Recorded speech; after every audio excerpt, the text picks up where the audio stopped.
a service of CNC Worldwide.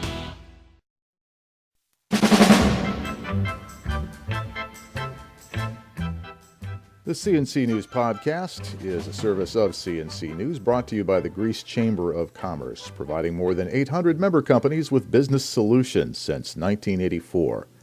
Monroe County Executive Maggie Brooks says the U.S. Air Force Thunderbirds will be in the skies over the Greater Rochester International Airport next year for the 2014 ROC Air Show.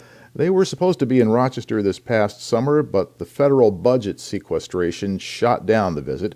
The Air Force has resolved the funding issues with its aerial ambassadors. The program's flying again. The ROC Air Show is scheduled for August 16th and 17th, 2014. Show details next year.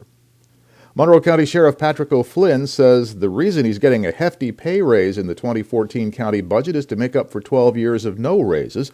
Republican O'Flynn was questioned by Democrats on the county legislature's Ways and Means Committee about the 27% raise included in County Executive Maggie Brooks' budget plan.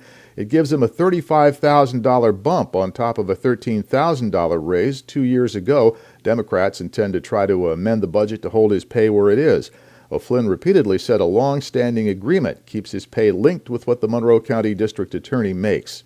The big bump up was to catch up for the 12 years that the salaries did not receive any increase. So it's your position through the chair that your salary is catching up now because of the difference in the budget cycle with the state? Yes, ma'am. In this coming fiscal year, DA Sandra Dourley is getting a pay raise to $174,000. O'Flynn says the county is simply budgeting to make his salary match. Legislature Democrats say they don't remember such an agreement. The budget comes up for a vote by the full legislature next week. Thursday night's public hearing on the budget also drew speakers from pediatricians to pastors with one thought on their minds: daycare subsidies. The county executive's budget reduces county spending on subsidized daycare for the working poor by $1.3 million. That means 485 fewer children can be in the program, although the county says it will gradually weed them out through normal attrition. It won't cut anybody off. Some 24 speakers begged the county not to do it, but to raise the funding instead. The only thing I can do is press to try and keep this child care funding, because if not, I'm not going to be able to work, and I don't want to be on public assistance. But County Human Services Commissioner Kelly Reed said the advocates were making their argument in the wrong place. She said they should be in Albany, which is giving other counties more daycare funding than Monroe. Children in this community absolutely need child care subsidies, and you heard many of the reasons why that's true.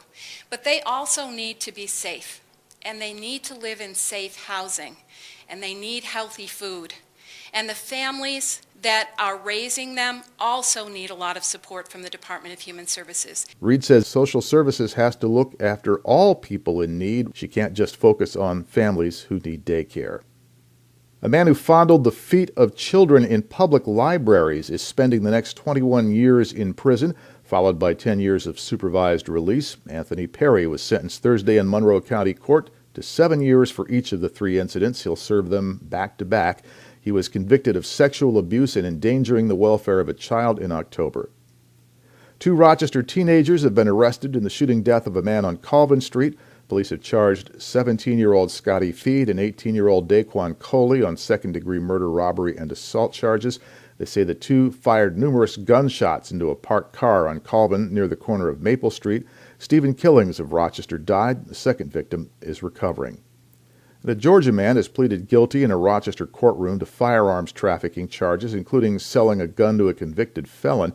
Assistant U.S. Attorney Robert Marangola says Lyddon Young of Stone Mountain, Georgia, smuggled guns and ammo, sold them on the black market in Rochester. Young delivered 11 firearms to a Confederate named Paul Davis in Rochester in February. He now faces up to 20 years in prison and a $750,000 fine. Links to these and other stories can be found to the left of the player window on CNC News pages, and at the bottom are links you can use to post information straight to us. Next podcast is whenever you click on our pages and hear it, and the updates are as necessary. I'm Bud Lowell, CNC News.